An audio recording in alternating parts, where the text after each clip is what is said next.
分林一間無牧場登記的姓李的飼養的業者，是偷用這分農畜牧場的健康聲明書，把飼養送去台，結果卻驗出地奧辛超過標準，這也造成嘉南養冷落價消費超過4噸的養冷，提定甲營業的收入損失1成以上，嘉南養冷要甲討賠償。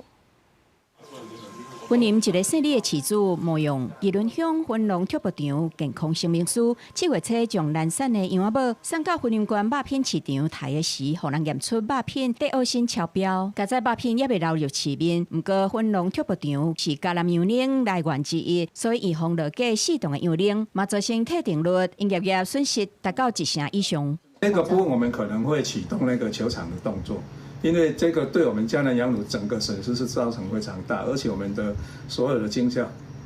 也都希望是說要啟動這個求償。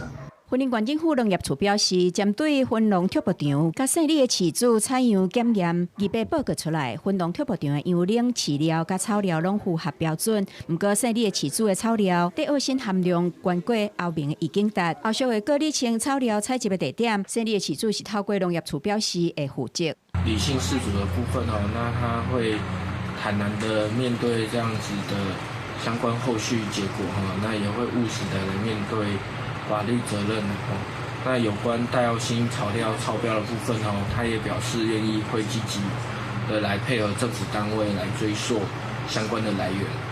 農業處表示，姓李的飼主草料地奧辛含量0.353 ppk， 小可高過後面針對菜設定的0.3 ppk 的標準。不過因為國內也未定標準，縣府甲中央會合作釐清草料收集的地點。不過姓李的飼主已經將村的8隻羊仔攏抬死，嘛強調這是孤一個個案，並無受污染的羊肉進入市場，請消費者放心。記者綜合報道。